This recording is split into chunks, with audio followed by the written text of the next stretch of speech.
tell me what years you were Mayor of Fremont. Oh, I was mayor probably in 1964, 65, then again in 68, somewhere along in there. I served from 1962 until 1978. My association with ABAG came about by virtue of the fact that ABAG was being formed in 1961 and I got elected in 1962. I was the rookie councilman. They said, go up and see what's going on, and you're our representative. And so guess who came to dinner? I stayed for 16 years, all the time I was on the city council. Wound up in 1978.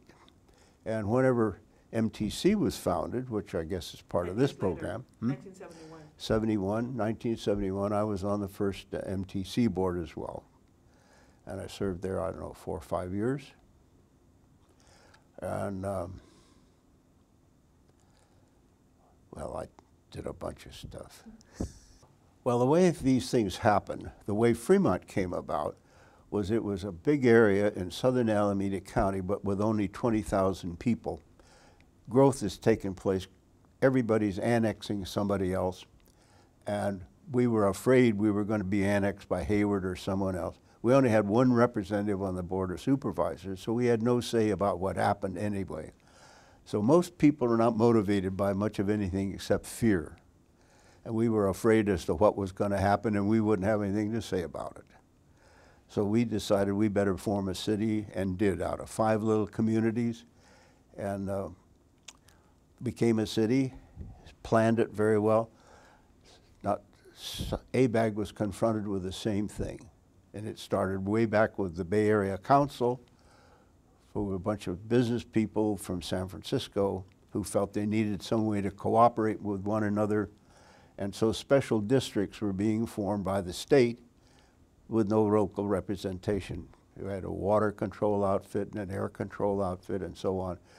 And suddenly there was a feeling that we were in the Bay Area not going to have any say about anything. We better do something to get together and prove that we, as local people in cities and counties, could cooperate and work with one another to solve problems and plan the place instead of letting somebody else do it. So it was out of that sense that something needed to happen. If we wanted to have any part in it, we better get organized and form an organization. Otherwise, people would keep saying, well, you can't do anything down there because you don't have any vehicle.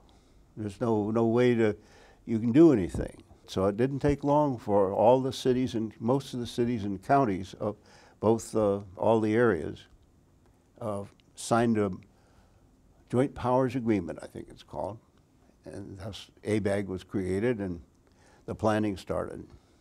All right, so in the beginning, there's this council of all you governments. Was there a lot of push-pull versus in terms of regionalism, and also like a lot of parochialism on what individual governments wanted?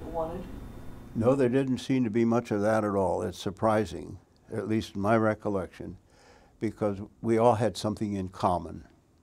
We had problems that we couldn't solve by ourselves. In Fremont, we had 100 square miles, so we had a lot of area to work with. But all these other little places, the problems overlap. They run over the city, and well, if we're better off trying to get along than trying to fight each other. And there's an outfit in Athens, great worldwide planning organization that called Doxiotis. And I attended a little conference there one time, and they had a seminar on, brief meeting on what was going on in the world and in the Bay Area. And the word was there, well, from our studies we find that there's a greater sense of competition than there is of cooperation. You need something where you can operate together. Well, it was set up in a bicameral situation where you had 2 groups, one representing cities and one group representing the counties. And it was kind of like the national government with the Senate and the Congress. And they had actually just 2 meetings of the whole General Assembly, it was called, each year. There was an executive board, then it was consisting of members of both boards of supervisors and city councilmen that met. They were supposed to meet quarterly. As it wound up, you met monthly.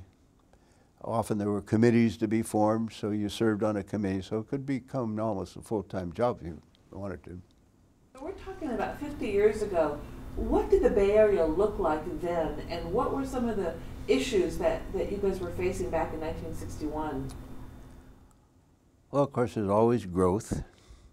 The real concern, and again, born out of fear, was what was happening to the Bay, and that the Bay was being filled in by development and so forth, and a lot of the Bay had disappeared into salt ponds and so on.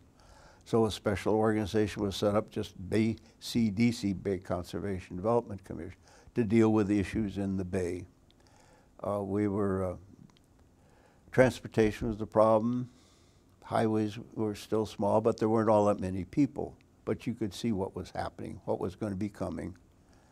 And as I recall, air pollution was not a huge thing, but with just the number of people that were coming and people that had been here during the war, all the new workers that had come in to build ships up in Richmond and San Francisco.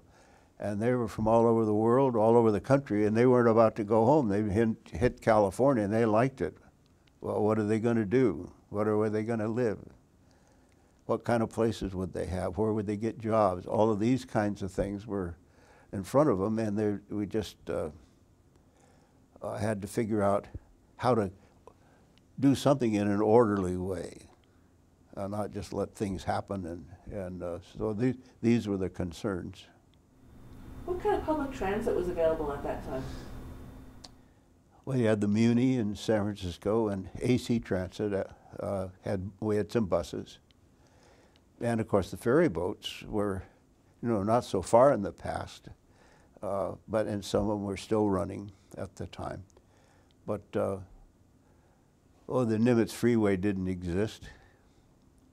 People used to drive from Oakland to San Jose down the old Oakland Highway, it was called, two-lane road. Quite a difference.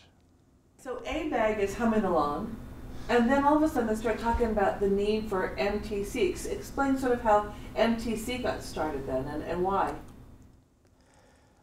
Almost all of these things have to do with money. And ABAG had been given the authority to review applications for funding that was coming out of Washington, D.C. and so forth. I think the transportation, all of these various disciplines have their own stream of money from Washington in, and they want to make sure that it gets to the right place without too much alteration of what's going on. So there's a tendency to want that to go to a place where transportation is the whole thing, or where sewers are the whole thing, and so forth. So at least that seemed to be the way that it went. But ABAG had already been created, and there was a question whether or not transportation ought to be a part of it, and there seemed to be so much pressure that there should be a special organization that just dealt with transportation, that MTC was started. However, the legislation that passed had a provision in it, which exists to this day, as far as I know, that if ABAG ever really had some authority, MTC should become a part of ABAG or vice versa. And I think one of my thoughts is that maybe it's time. There are so many special purpose districts. It's kind of like getting married. The families always wonder, gee, I'm losing a daughter. On the other hand, you can say, well, we're gaining a son. So maybe it would be nice if MTC and ABAG, instead of worrying about whether they were in competition, they said suddenly, well, this is happening all anyway, informally, that there's a real understanding, because most of the MTC plans in its origins are based on the land use plan developed by ABAG.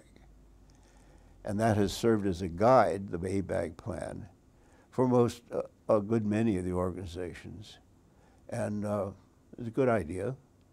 And so it's been done cooperatively rather than by law that just is what you have to do. But when things will work and you can find that there's some consistency, you're going to stick with it. The development programs will follow along in such a way that you can count on something happening. And there aren't going to be a lot of changes. Then everybody can plan and know that there are not going to be too many surprises. And this is very helpful, of course. So when you look at the 50 years of ABAG, what sort of accomplishments has ABAG made that the ordinary Bay Area resident wouldn't know about, but would think, you know, my quality of life has really improved as a result of it? Well, again, I think it is the lack of surprises. And ABAG itself, by virtue of not being able to have real powers to implement anything, ABAG could not give orders to anybody, this or that or the other thing. You had to work in such a way that you had the cooperation and everybody understood. But the functions that it performed began to become more services. And one of the best things that I ever did was to hire Reeve Tranter as the manager. And we had a fantastic staff.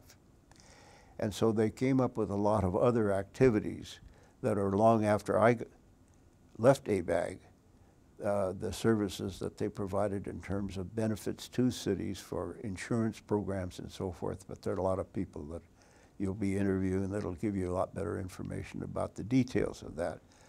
But the patterns are there, and they haven't really changed in terms of the orderliness of how things have gone forward. Well, it's all by planning studies, and we had the general land use plan. We created actually the coastal plans. We had all the coastal plans in place and organizations on a regional basis to handle the coastal issues. When it suddenly became recognized that the coast ran all through California, and Southern California, they didn't have any real way to cooperate. And so in order to make that happen, it was put on the ballot. You had a measure that now created a state agency, which is what we had hoped. We'd like to keep it local. Local decisions ought to be made by local organizations to the degree that they can. And so we had the coastal plan. There was, I can't remember all of the organizations. When you say you had the coastal plan, what does that mean? Well, it needed to be preserved. There shouldn't be incidental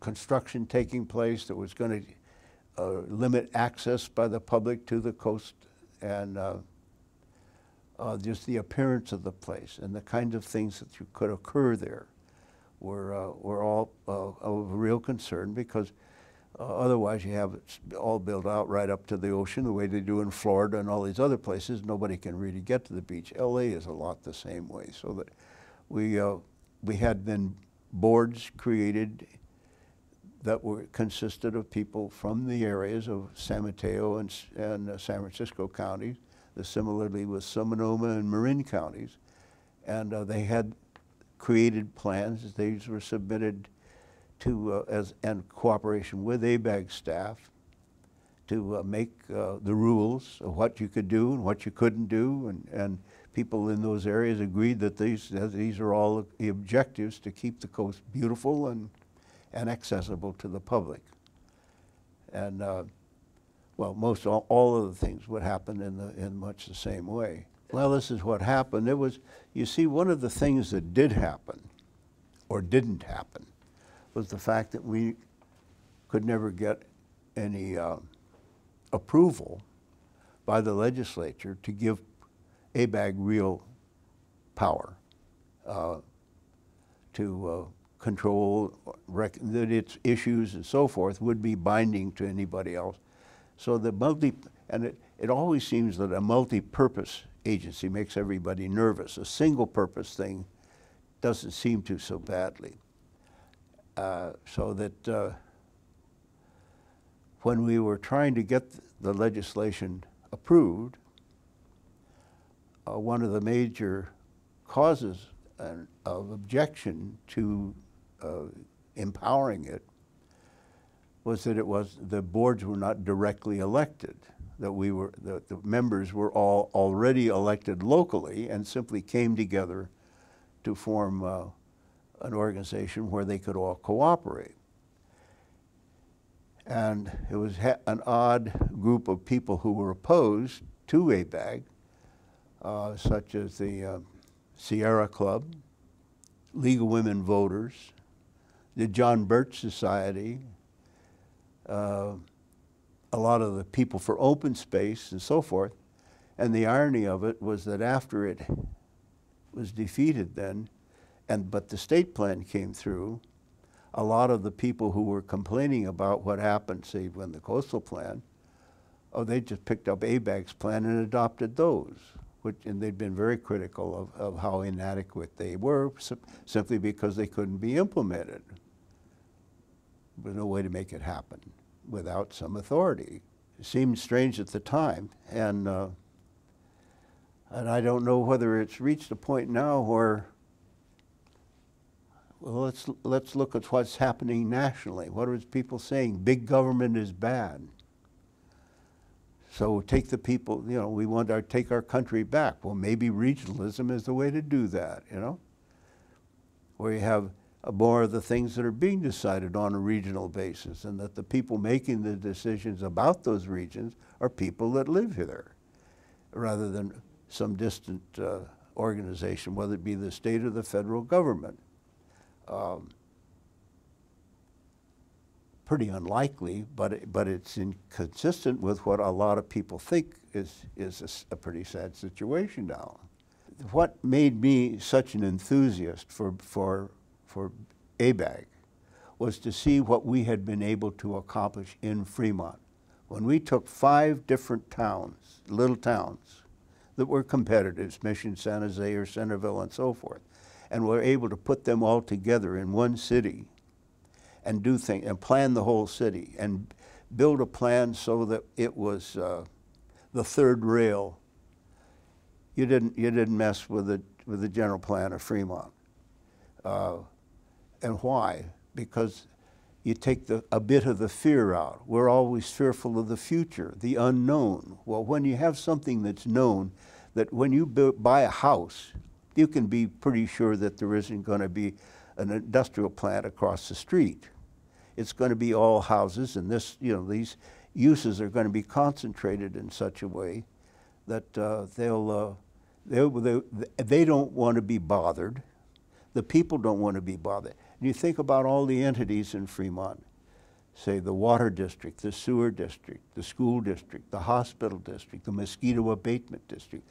All of these people are separate, and yet they're guided by the Fremont General Plan. It doesn't, when you can look at an area and say this is going to be all houses, the water district has some idea how big the pipes ought to be, how big the sewer lines ought to be, how big this, so that these things are guided by something that, and that they can rely on. Well, with that experience, of which I had a part, just as a citizen, that it was working. And the idea that it might work on a regional basis seemed as logical as could be. We're better off trying to get along. And especially, for my generation, I'm a World War II veteran. I got called back during the Korean War. We dropped an A-bomb on people. The UN was formed. There's an idea that maybe there are other ways to solve problems besides killing each other. This was the hope. This is the, well, what are we? The greatest generation, so-called, I don't know. But these kinds of things are that kind of spirit, and the spirit of Kennedy. Ask not what your government can do for you, ask what you can do for your government. Well, this kind of a spirit we've lost to a very great degree, and now it's all me. What's good for me? It's your money. We don't have to pay any attention. Just look out for yourself. Nobody should tell me anything. Well, this is not the way I was brought up. And we need to get back to that.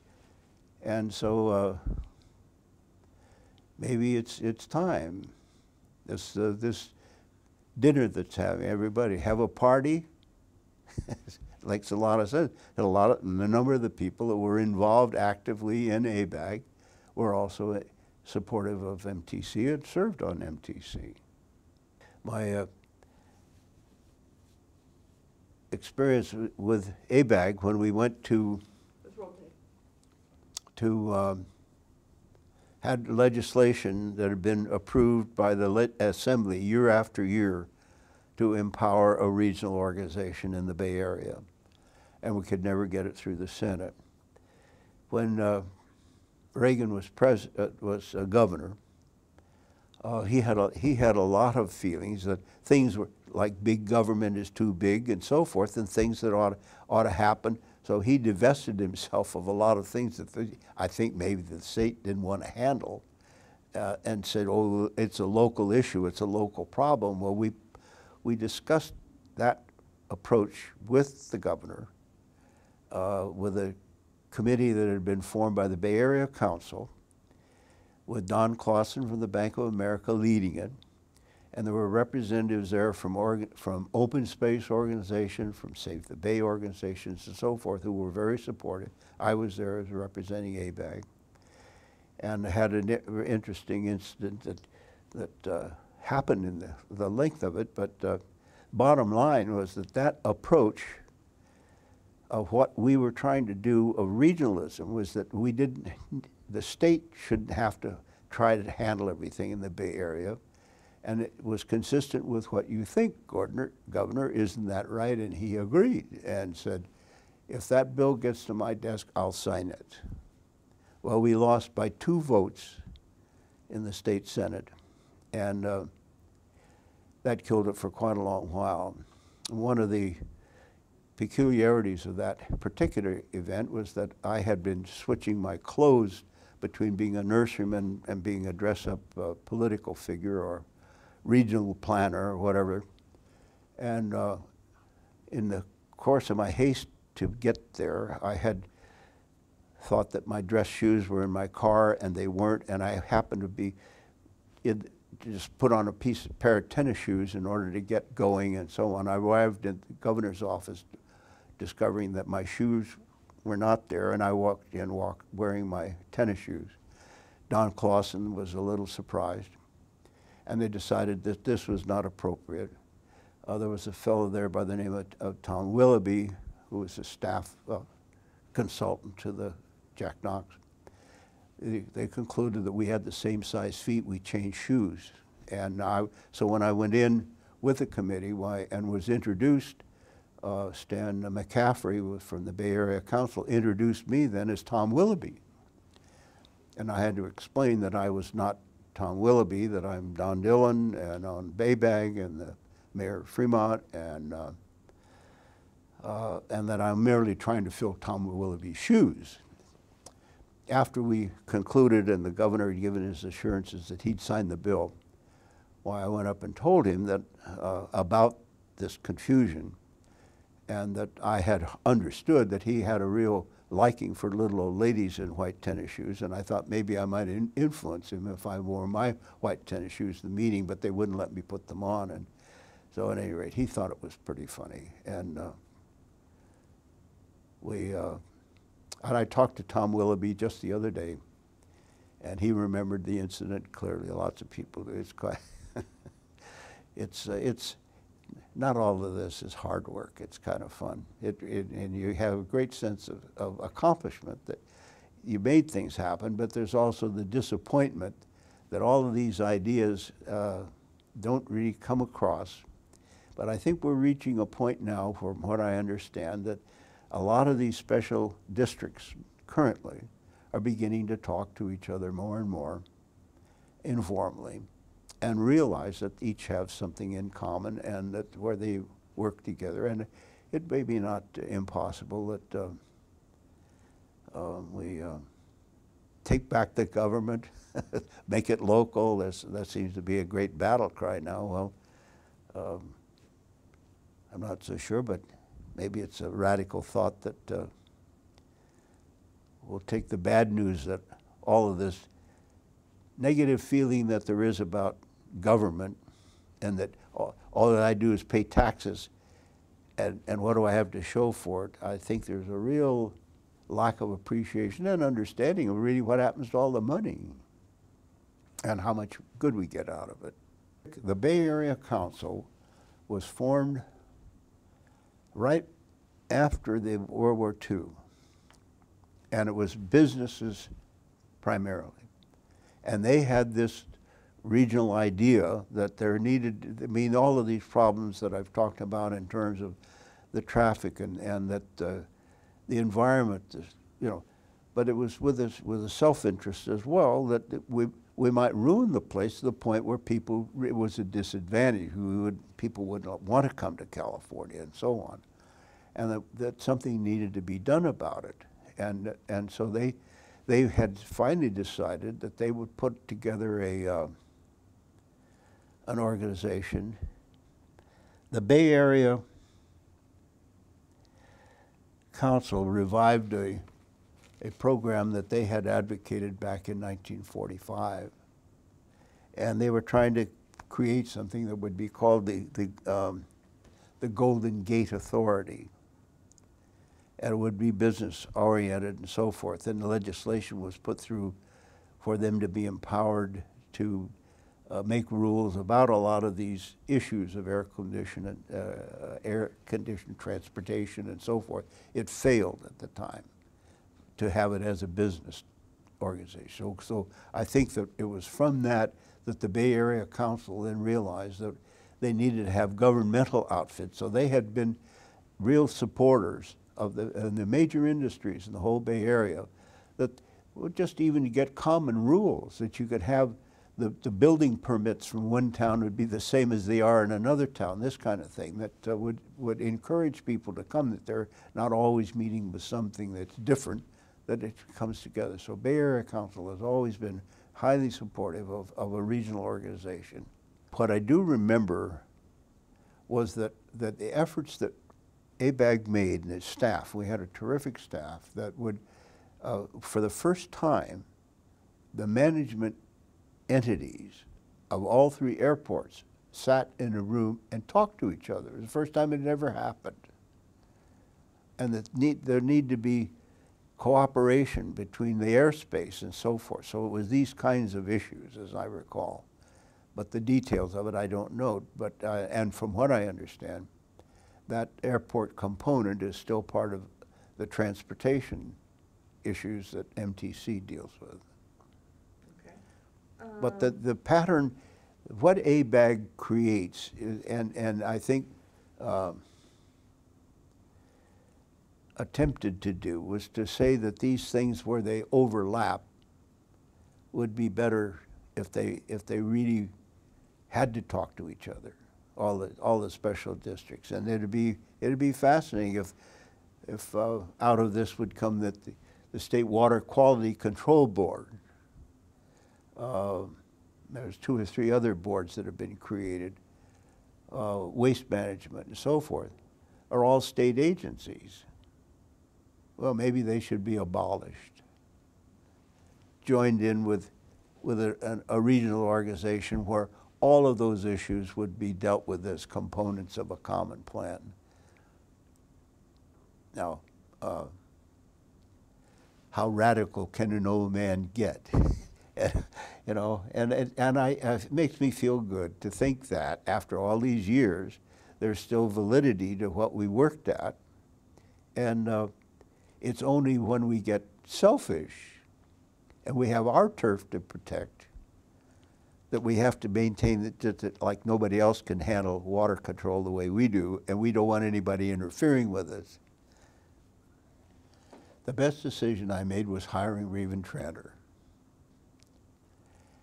He, can't remember exactly who made me aware of him, but we were time for a change of the leadership of the staff in ABAG, and put out actually a nationwide talent search. We had probably over 100 applicants, and we handled them very well. Nobody ever got fired for having been discovered that they were trying to find a new job. But we had members of the board, of the ABAG board, that searched and read through all of these resumes, slews of them. And Diane Feinstein was certainly did her share. And but Raven, coming from Washington, D.C., where he had been active, and he had the credentials, it seemed to, and the connections with Washington, we felt that would be very helpful. And it just, as it turned, you think you know what you're doing at the time. You do your best judgment to find what you think is the best fellow to do it. Well, this time we were right. And we did, and the things that he has done since I left to adapt to find that there are other additional purposes and needs that need to be filled by cities, the things that they can't do by themselves. We're working together on a lot of different issues, services, information, sharing costs of things, as a lot of the things that he has done to adapt to a different climate than the one that just pure land use planning and so forth. But I think the whole sense of the so-called smart growth that we hear today, this is what we were talking about 50 years ago. It's taken, it takes a long time before these things, we find out that this is the way to do things, and that we're getting crowded, and more so, and we're going to continue to have this. And so the transportation needs and having what kind of development is near stations and so forth are all still part of our situation today. Well, I don't know that it would fit in, but last month, both my wife and I turned 89 years old. We've been married 67 years. Her birthday is on November 5th, mine is on November 17th. I used to tell people that I married an older woman. Doesn't fly, not too good. So I've changed through the years, and now I just explain to people that she married a younger man. Now this goes great. And so I think that this sort of exemplifies what just a little bit different perspective means. It's either the half full glass or the half empty. But these are just basic truths. And so how are we ready to take a fresh look and get out of our own skin enough to say that this is a team.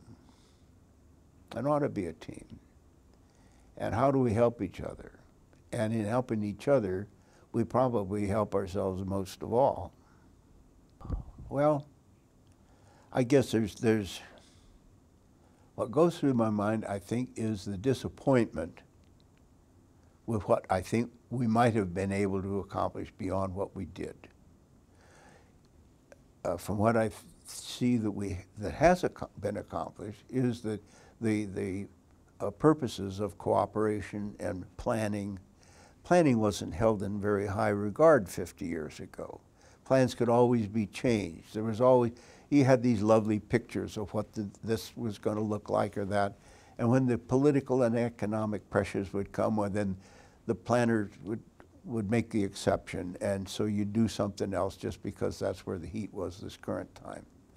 And I think to have a situation where you could rely on what was being proposed and that this arrived through cooperation with one another is a message that we didn't invent it, obviously, but I think that's what we tried to practice. And And it isn't that everybody else is just doing the same sort of thing because they're following ABAG. It's because it's the right thing to do. It's the right thing to do.